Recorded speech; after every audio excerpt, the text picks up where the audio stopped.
Students, Hindi सुलभ भारती छठी कक्षा पाठ क्रमांक 8 जन्मदिन। इसके लेखक हैं प्रेम स्वरूप श्रीवास्तव।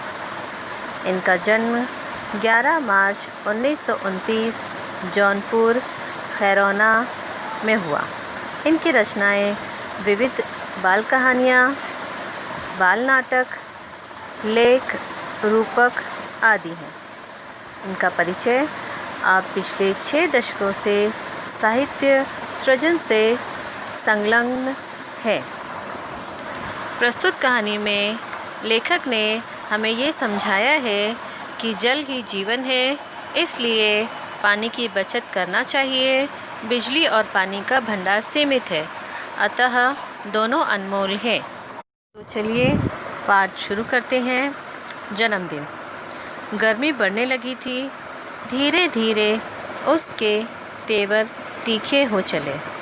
सूरज आग बरसाने लगा, मगर इन सब से बेखबर बबलू अपने में ही मस्त था। उसे बाथरूम में घुसे आधा घंटा हो चुका था। शावर के नीचे उसकी धमाचौकड़ी मची हुई थी। कभी तो वह शावर के साथ नल की टोंटी भी खोल देता। अंत में माँ को ही चिल्लाना पड़ा, बबलू क्यों इस तरह पानी बर्बाद कर रहे हो? माँ, मैं ऐसा कुछ भी नहीं कर रहा हूँ, मैं तो बस नहा रहा हूँ।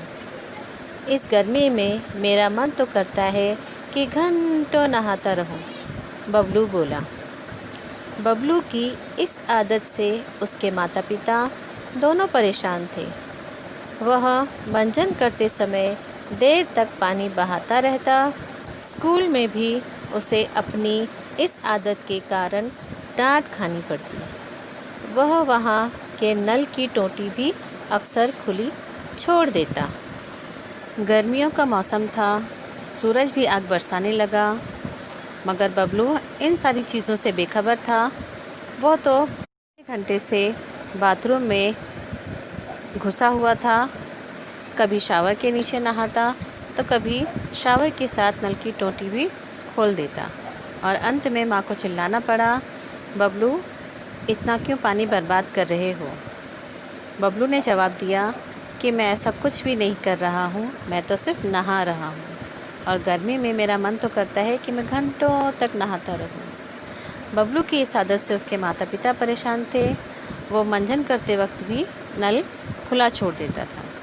अक्सर बच्चों को ये आदत होती है, बच्चे ही क्या बड़ों को भी आदत होती है कि जब वो ब्रश करते हैं तो नल खुला रखते हैं, तो इस तरह से पानी बर्बाद होता है। तो ऐसा हमें नहीं करना चाहिए। बबलू स्कूल में भी अपनी इस आदत के कारण कई बार डांट खा चुका था। वो वहाँ भी नल की टोंटी अक्सर खुला छोड़ देता था। एक पानी की ही बात नहीं थी, बिजली के साथ भी यही होता। वह कमरे में ना हो तब भी पंखा खुला रहता, तो कभी कूलर बंद करना भूल जाता। कभी वह पढ़ते पढ़ते सो जाता, तब भी बल्ब जलता रहता। माँ को ही बुझाना पड़ता।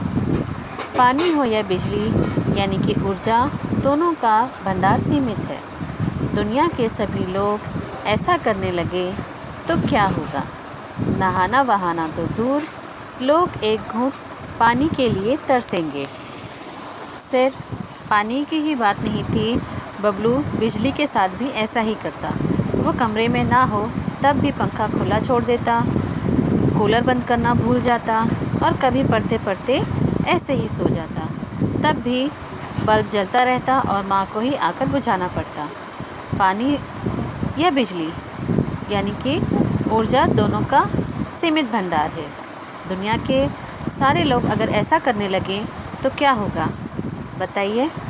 नहाना तो दूर, लोग एक एक घूंट पानी के लिए भी तरसेंगे।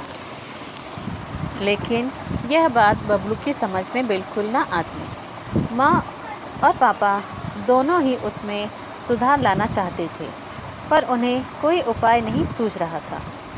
उस दिन शीला मौसी की बेटी पूजा का जन्मदिन था। उन्होंने सबको खाने पर बुलाया था। शाम को सब उनके यहाँ पहुँच गए, पर बबलू को वहाँ पसरा सन्नाटा देख बड़ा आश्चर्य हुआ। मेज़ पर भोजन लगा हुआ था, गुब्बारे और रंगीन झालर भी सजे हुए थे, पर कमरे में बिजली की रोशनी नहीं थी। कूलर और पंखा भी नहीं चल रहे थे, केवल 2-1 मोमबत्तियों का धीमा प्रकाश फैला हुआ था। सब गर्मी से परेशान नज़र आ रहे थे। बबलू के माता पिता दोनों ही उसमें सुधार लाना चाहते थे, मगर उन्हें कोई उपाय नहीं सूझ रहा था। उस दिन शीला मौसी की बेटी पूजा का जन्मदिन था और उन्होंने सभी को खाने पर बुलाया था। शाम को जब वो वहाँ पहुँचे तो बबलू को वहाँ पर पसरा सन्नाटा देखकर बहुत आश्चर्य हुआ, क्योंकि मेज़ पर भोजन लगा हुआ था, गुब्बारे और रंगीन झालर भी सजे थे, पर कमरे में बिजली की रोशनी नहीं थी, कूलर और पंखा बंद थे, केवल 2-1 मोमबत्तियों का धीमा प्रकाश फैला था और सब गर्मी से परेशान नज़र आ रहे थे। शीला मौसी ने बताया, गर्मी बढ़ जाने से बाहर तमाम जगहों पर बिजली का भार बढ़ गया है, इसलिए कंपनी ने अपने यहाँ भी आज से कटौती शुरू कर दी है।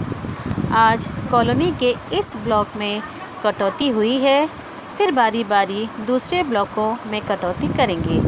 इससे क्या, हम पूजा का जन्मदिन तो हंसी खुशी से मनाएंगे ही।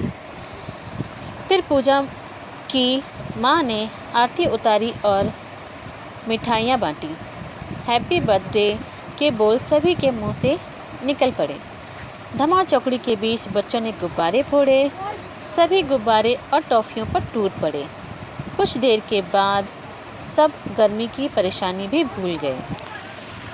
शीला मौसी ने अंधेरे का कारण बताया कि गर्मी बढ़ जाने से बाहर तमाम जगहों पर बिजली का भार बढ़ गया है, इसलिए कंपनी ने आज से कटौती शुरू कर दी है और आज उनकी कॉलोनी के इस ब्लॉक में कटौती हुई है, फिर बारी बारी दूसरे ब्लॉकों में कटौती होगी। तो इससे क्या हुआ, हम पूजा का जन्मदिन तो हंसी खुशी से मनाएंगे ही। फिर मौसी जी ने पूजा की आरती उतारी, मिठाइयाँ बाँटी और सभी ने हैप्पी बर्थडे कहकर उसका स्वागत किया। धमा चौकड़ी के बीच बच्चों ने गुब्बारे फोड़े, सभी गुब्बारे और टॉफ़ियों पर टूट पड़े। कुछ देर के लिए सारे लोग गर्मी की परेशानी भूल गए।